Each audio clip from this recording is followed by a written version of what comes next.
নমস্কার সবাইকে। তো দেখো আজকের দিনটা একটু অন্যরকম, ঝলমলে রোদ উঠেছে অনেক দিন পর।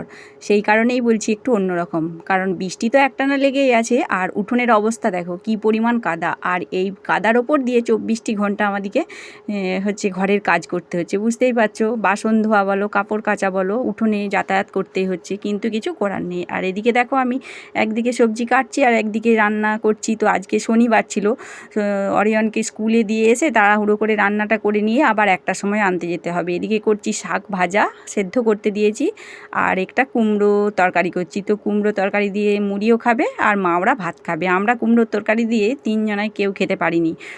তো ওরা মুড়ি দিয়ে ঠিক আছে, মুড়ি বা রুটি দিয়ে। আর এদিকে দেখো প্রেশার কুকারে করে কি দিয়েছি, তোমরা দেখলে হয়তো অবাকই হবে। তো ডিম সেদ্ধ করতে দিয়েছি। ভাবছো ডিম আবার কি এমন জিনিস প্রেশারে সেদ্ধ করতে দিতে হবে? তা নয়, কিন্তু অল্প জল দিয়ে আর বাটির মধ্যে, শুকনো বাটির মধ্যে ডিমগুলো চাপিয়ে দিয়ে দিলে সাথে সাথে একবারে সিটি পড়ে যাবে।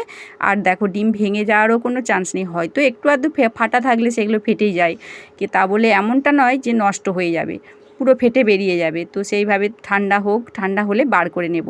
সবে আর কি এই ঢাকাটা খুলেছে। তো আর এদিকে দেখো অরিয়ন সোনা পড়তে পড়তে এদিক ওদিক করছে। তো ওকে স্কুলে দিতে যাব আর কি, এখনও যায়নি, তার আগেই রান্নাটা করে নিচ্ছি। তো এদিকে দেখো বিছানা কীরকম করে রেখেছে, ওরা এখন স্কুলের বই কুড়োতে আছে। আর এই ডিমগুলো দেখে হয়তো তোমরা অবাক হবে, বিছানার উপর ডিম কেন?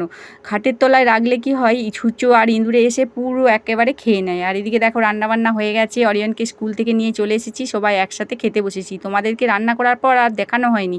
দেখো এদিকে হয়েছে শাক ভাজা আর একটু আলু সেদ্ধ করেছি, আর ওই যে কুমড়ো দিয়ে বড়ি দিয়ে টক আর ডিমের ঝোল। তো অরিয়ন সোনা বলছে মা আমার খুব গরম করছে দুয়ারটাতে, ঘরটায় বসি। স্কুল থেকে সবে এলো তো, তাই ওর খুব গরম করছে, ও একটু ঘরটায় বসছে। তো খাওয়া দাওয়া সবাই মিলে সেরে নিয়েছি। এদিকে দেখো খাওয়া দাওয়া ও আমাদের সঙ্গে সেরেছে। তো দেখো সাহসটা দেখো, এবারে শোবার জন্য জায়গা খুঁজছে।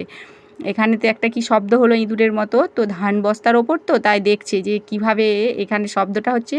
শর্ট টানে সেখানে উঠে আর একটুখানি জায়গা খুঁজছে। চলো আজকের মতো এটাই, টাটা।